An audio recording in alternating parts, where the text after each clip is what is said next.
अस्सलाम वालेकुम। केमिस्ट्री का आज 9th क्लास का सेकंड लेक्चर है हमारे पास। कुछ बेसिक डेफिनेशंस हैं, ठीक है। सबसे पहले है हमारे पास मैटर की define. Everything that has mass and occupies space is called matter.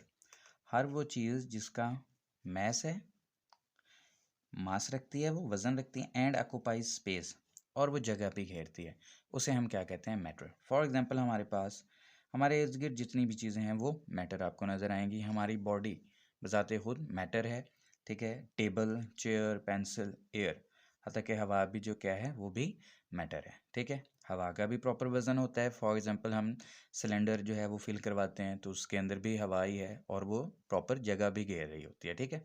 उसके बाद यहाँ पे एक बात लिखनी थी, मैटर इसकी फिजिकल स्टेट। फिजिकल स्टेट जो है इसकी 3 होती हैं। फॉर एग्जांपल मैटर आपको सॉलिड फॉर्म में मिल सकता है, आपको लिक्विड फॉर्म में मिल सकता है मैटर, और गैस फॉर्म में भी मिल सकता है, ठीक है। सॉलिड में आपके पास चेयर है, टेबल है, ठीक है। लिक्विड पानी है, और गैस जो है वो एयर है। तो ये सारी एग्जांपल हमारे पास मैटर की हैं। नेक्स्ट है हमारे पास सब्सटेंस।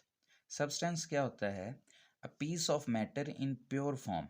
किसी भी मैटर का एक पीस, एक टुकड़ा जो वो प्योर फॉर्म में हो, खालिस हालत में मादा हो, उसे हम क्या कहते हैं? सब्सटेंस कहते हैं, ठीक है। उसके बाद है मिक्सचर। मिक्सचर क्या है? Impure matter is called mixture. ना खालिस मादा मिक्सचर कहलाता है। अच्छा, सब्सटेंस की एग्जांपल क्या है? अगर मेरे पास पानी हो और वो बिल्कुल साफ़ हो, उसके अंदर कोई साल्ट नहीं होना चाहिए, कोई आयंस नहीं होनी चाहिए, कोई मट्टी नहीं होनी चाहिए, कुछ भी नहीं हो, सिर्फ़ और सिर्फ खालिस साफ़ पानी हो, तो वो क्या कहलाएगा? सब्सटेंस कहलाएगा। लेकिन जो हम पानी पीते हैं वो उसके अंदर साल्ट्स होते हैं, इसका मतलब वो पानी जो हम पीते हैं वो मिक्सचर है, ठीक है। फॉर एग्जांपल आपने पानी में नमक डाल दिया, चीनी डाल दी, तो अब ये जो है, अब ये सब्सटेंस नहीं है, बल्कि ये क्या बन चुका है? मिक्सचर बन चुका है, क्योंकि पानी के अंदर हमने जो है वो मिलावट कर दी, मिक्सिंग कर दी, इस वजह से अब ये मिक्सचर कहलाएगा। नेक्स्ट है हमारे पास फिजिकल प्रॉपर्टीज, तबई खुसूसियात। The properties of matter that are associated, जुड़ी होती हैं, लिंक्ड होती हैं with physical state of matter. जो फिजिकल तबई हालत से जुड़ी होती हैं उसे हम क्या कहते हैं? फिजिकल प्रॉपर्टीज़ कहते हैं, ठीक है। अब उसमें कौन सी चीज़ें हैं? एग्जांपल है हमारे पास फिजिकल प्रॉपर्टीज़ में कलर है, smell, taste, hardness, shape of crystals और सॉल्युबिलिटी, ठीक है। मेल्टिंग एंड बॉइलिंग पॉइंट्स, ये सारे फिजिकल स्टेट्स, फिजिकल प्रॉपर्टीज़ की एग्जांपल हैं। अब यहाँ पे एग्जांपल है हमारे पास, फॉर एग्जांपल आइस है हमारे पास, बर्फ़ जो है वो सॉलिड फॉर्म में होती है। इसके साथ मैं छोटा सा एस लिख देता हूँ, एस का मतलब यहाँ पे सॉलिड है। उसके बाद अगर बर्फ़ को हम थोड़ा सा गर्म करते हैं या वैसे रख देते हैं तो थोड़ी देर बाद उससे वो पानी बन जाता है जो कि लिक्विड फॉर्म में है। उस पानी को अगर हम हीट करते हैं, गर्म करते हैं, तो उससे स्टीम, भाप बन जाती है, ठीक है। तो वो गैस फॉर्म में है, ठीक है। तो अब ये 3 डिफरेंट स्टेट्स हैं। आइस की हालत में, बर्फ़ की शक्ल में जो है वो पानी मौजूद था, तब भी उसका फार्मूला क्या था हमारे पास? H2O। उसके बाद वाटर, ठीक है, लिक्विड हालत में आया पानी, उस वक्त उसका फार्मूला क्या है? H2O। उसके बाद हमारे पास स्टीम की शक्ल में आ गया, ठीक है, भाप की शक्ल में आ गया, उस वक्त हमारे पास इसका फार्मूला क्या है? H2O।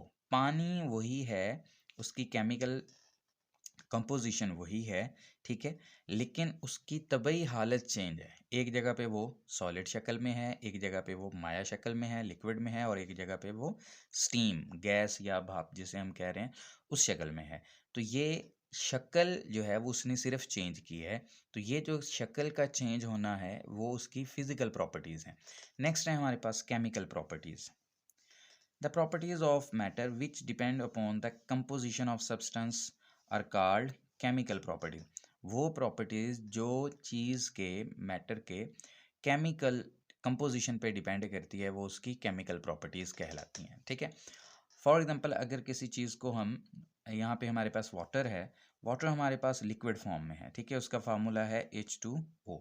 अगर पानी डिकम्पोज हो जाए, ठीक है, इसे हम डिकम्पोज कर दें, तो इससे क्या बन जाएगा? हाइड्रोजन गैस बन जाएगी और ऑक्सीजन 1/2 O2, हाफ ऑक्सीजन का मालिक्यूल बनेगा और एक मालिक्यूल हमारे पास है हाइड्रोजन का बन जाएगा, ठीक है। तो ये हमारे पास इसकी सेकंड लेक्चर था आज, बेसिक डेफिनेशन। जो आपने पहला लेक्चर पढ़ा है और जो आज दूसरा पढ़ा है, इन दोनों में से एक शॉर्ट क्वेश्चन एनुअल एग्जाम में ज़रूर आता होता है। तो ये आपने डिफाइन अच्छी तरह याद करनी है। अल्लाह हाफिज़।